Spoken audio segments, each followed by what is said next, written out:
바쁜 당신이 알아야 할 모든 것 여기에 있습니다. KBS 1라디오 김성환의 시사야. 한때는 대형 병원의 원장으로 또 대기업 총수의 주치의로 누가 봐도 화려한 이력을 가진 의사가 지방의 한 보건소에서 의료 인생의 마침표를 찍었습니다. 코로나19 상황 속 현장을 지키다 지난주 퇴임한 이종철 전 창원시 보건소장 얘기인데요. 오늘은 이종철 전 보건소장 연결해서 얘기 나눠보도록 하겠습니다. 선생님 안녕하십니까? 네, 안녕하세요. 이종철입니다. 네, 이 지난주 창원 보건소장 임기를 마치고 은퇴하셨다고 들었는데요. 이 50년 동안 걸어온 의료인의 길을 마무리하신 소감이 어떠신가요? 네, 정말 감사하죠. 사실 그렇게 보면요, 제 힘대로 혹은 제 뜻대로 되는 하나도 없습니다. 그런데 지금까지 이렇게 잘 이끌어주신 하나님 감사할 따름입니다. 저희 방금 말씀하신 창원보건소장의 경우도요. 제가 하고 싶은 일을 다 끝마치지 못했지만은 참 보람되고 의미 있는 시간이었다는 생각입니다. 네. 선생님께서는 삼성 서울병원장, 삼성 의료원장도 지내셨고 또 이건희 회장의 주치의로도 이름을 알리시지 않았습니까? 퇴직 후에 여러 가지 선택지가 있으셨을 것 같은데 창원시 보건소로 내려가시게 된 이유가 좀 궁금한데요. 이 소장님 지금 전화 상태가 좀 안 좋아서요. 수화기를 좀 가까이 대고 말씀해 주시면 안 될까요? 네, 그럴게요. 네네. 조금 나은지 모르겠네요. 예, 소리가 조금 좀 적게 들려가지고 네, 예, 말씀해 주십시오. 예. 사실 누구나 몇 가지 이루고 싶은 내지는 하고 싶은 일이 있을 겁니다. 네. 흔히들 우리가 그걸 버킷리스트라고 하죠. 저는 개인적으로 은퇴 후에 제 고향에 돌아와서 어떤 삶에 도움이 되는 일을 하고 싶었습니다. 사실 이 창원이 제 고향이거든요. 네. 그래서 이곳에서 일을 할 수 있었던 게 저에겐 참 뜻깊은 시간이다 이렇게 생각을 합니다. 네, 주변 분들 말리시지 않으셨어요? 아니 그렇게까지 하신 분이 보건소로 내려가십니까? 이렇게 얘기 안 하던가요? 처음부터 그런 생각을 하고 살았으니까요. 이거 오래전부터 생각해 오셨던 거예요? 네, 그렇습니다. 그렇군요. 근데 그럼 보건소장으로 가셔서 가장 먼저 하신 일은 뭔가요? 예, 일반적으로 알고 있는 보건소가 네. 건강정진이나 예방에 관심을 많이 가지고 있는데, 네. 저는 개인적으로 지역사회에 있는 분들에 대한 의료를 좀 돌봤으면 좋겠다는 생각을 해서, 우리 보건소에 있는 방문 간호사들이 이제 지역사회에 많이 갔습니다. 네. 그래서 이제 그런 분들하고 같이 다니면서 의료 취약지죠. 내지는 이런 돌봄을 필요하는 사람들한테 다니는 게 제 시작이었습니다. 근데 보통 이제 삼성 서울병원 하면 우리나라에서 가장 시설이 좋고 의료기기도 우리가 생각하는 것보다 훨씬 더 많고 그렇잖아요. 굉장히 잘된 의료 시스템 안에서 계시다가 보건소 가면은 사실 그런 거하고 비교하기에는 너무 상황이 열악하잖아요. 좀 힘들고 답답하신 건 없으셨어요? 답답하다기보다는요. 보건소라는 게 지금 보건소, 보건지소, 보건진료소 하는 이 시스템 자체는 참 좋습니다. 근데 이 공공의료 시스템이 좋지만 그게 운영 자체가 보건지소에는 공중보건의가 와 있고, 네. 보건진료소는 간호소만 있고, 또 보건소에도 사실 의사가 거의 없습니다. 근데 실제 해야 되는 공공의료는 의사가 있어야만 되는데 그게 안 되다 보니까 그게 실제 좋은 시스템만 갖고 있을 따름이지 운영이 잘 안 된다 이런 생각을 좀 하고 있습니다. 그래서 이제 그런 부분이 제가 느낀 점이죠. 네. 그러면 이거 좀 개선할 수 있는 방법들도 아마 생각하셨을 것 같은데요.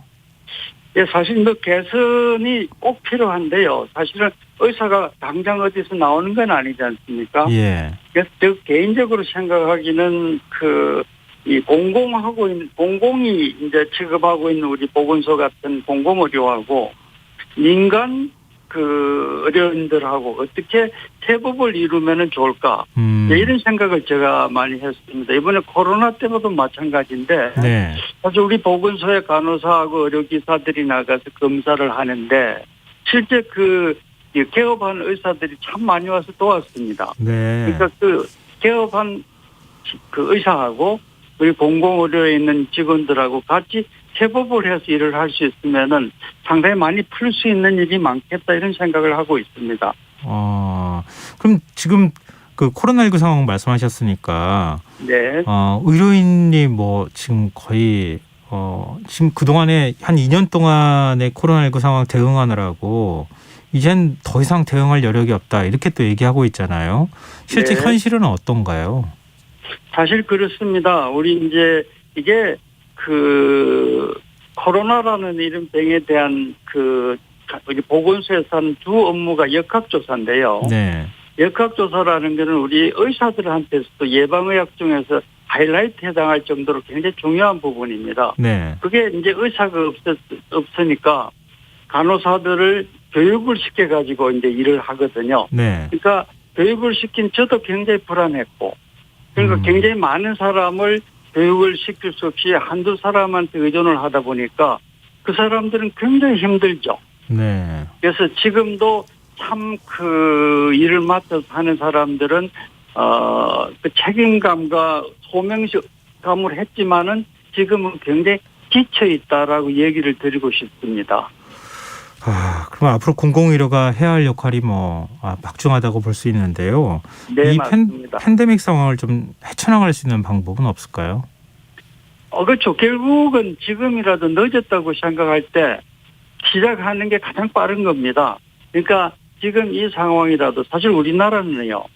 공공의료에 정부가 쓰는 돈이 한 10% 정도밖에 안 됩니다. 네. 외국에서는 한 30% 써요.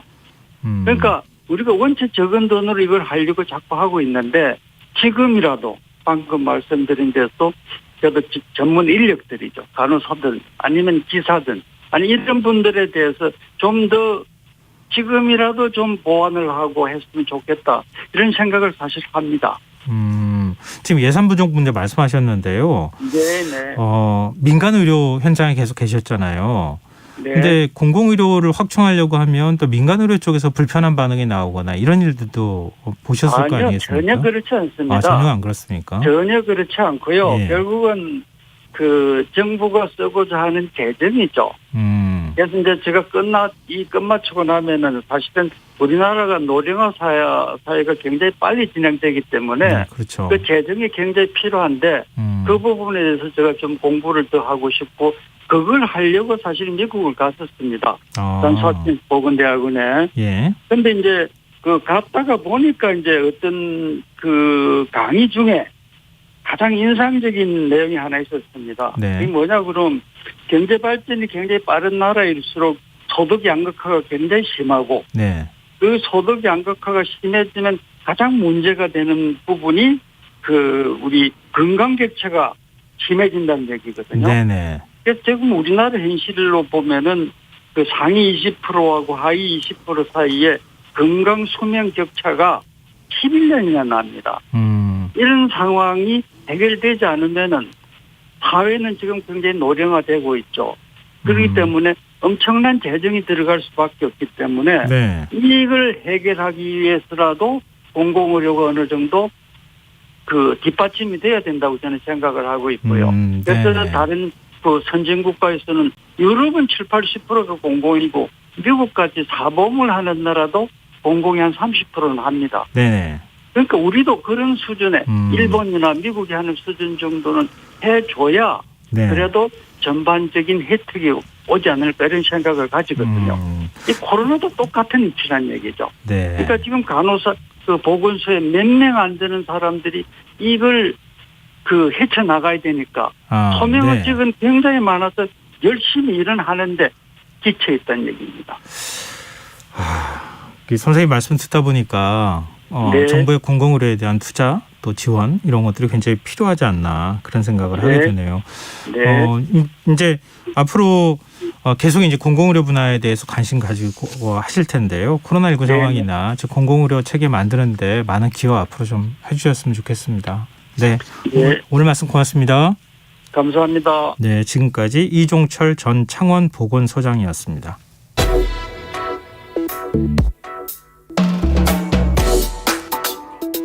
더 나은 내일을 준비하는 시간 KBS 1라디오